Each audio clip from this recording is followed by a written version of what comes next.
伊朗前最高領袖哈梅內伊已經死咗，呢個卑鄙無恥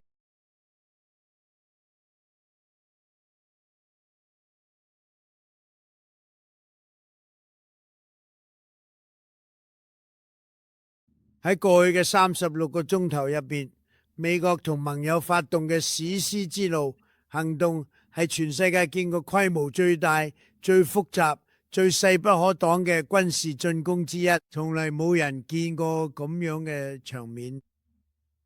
我哋打擊咗伊朗境內幾百個目標，包括革命衛隊嘅設施同埋伊朗嘅防空系統。啱啱宣布嘅，我哋喺短短幾分鐘之內就摧毀咗9艘船同埋佢哋嘅海軍大樓。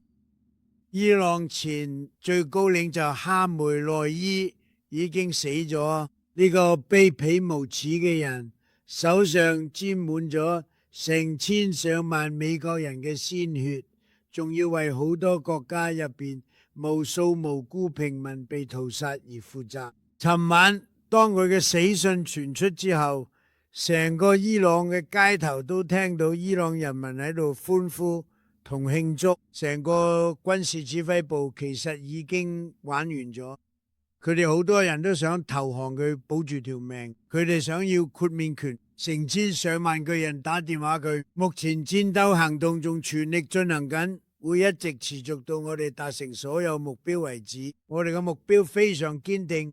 佢喺2星期前本來可以做嘢嘅，但佢哋根本做唔到。今日早嚟嘅時候，中央司令部公布嘅消息，有3名美軍士兵喺行動中殉職。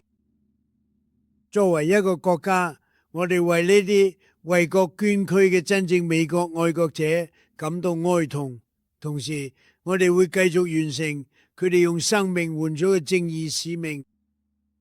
我哋祈求傷者早日康復，並向殉職者家屬致以深切嘅慰問同埋永恆嘅感激。好遺憾，之後可能仲會有更多傷亡。喺結束之前呢，現實就係佢可能仲會有更多，但我哋會盡一切努力避免呢種情況發生。但係美國一定會為佢哋報仇，對嗰啲向文明社會宣戰嘅恐怖分子予以最沉重嘅打擊。佢哋係向文明本身宣戰。我哋嘅決心同埋以色列嘅決心從來未試過嘅堅定。美國而家再次成為世界上最富有、最強大嘅國家，遙遙領先。但係我哋之所以能夠享有而家嘅生活質素、自由同安全，係因為我哋做嘢其他人做唔到嘅嘢。但係因為有啲戰士願意犧牲生命同我哋嘅敵人作戰，而且佢哋比任何人都打得更好。一個擁有遠程導彈同核武器嘅伊朗政權將會對每個美國人構成嚴重威脅。我哋唔可以容許一個培養恐怖分子軍隊嘅國家擁有呢啲武器，等佢哋可以按自己嘅邪惡意志去勒索全世界。我唔會等呢件事發生，呢件事唔會發生喺我哋身上，我哋亦唔會等佢發生喺其他人身上。美國擁有世界上有史以嚟最強大嘅軍隊。我哋第一個任期內重建咗我哋嘅軍隊，從來未有過好似我哋而家擁有咁樣嘅軍隊。坦白講，根本冇人可以接近。但係我哋而家正將呢支軍隊用於正途，我哋希望將佢用於良好嘅目的。我哋進行呢次大規模行動，唔單止係為咗確保我哋自己時代同地方嘅安全，仲係為咗我哋嘅子孫後代，就好似我哋嘅祖先喺好多年前為我哋所做嘅一樣。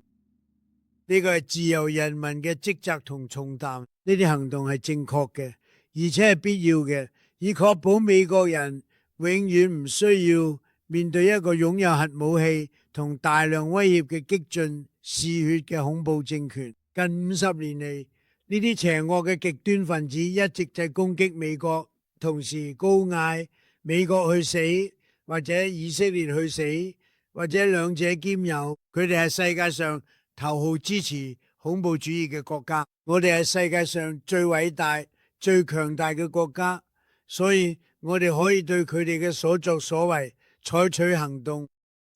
呢啲唔可以容忍嘅威脅唔會再持續落去。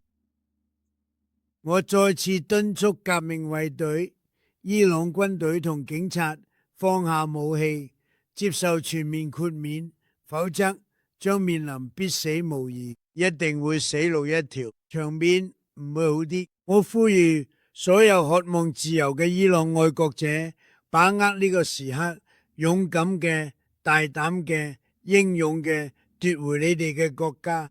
美國同你咁企埋一齊，我對你哋許下嘅承諾，而我履行嘅嗰個承諾，剩低嘅就靠你噶啦。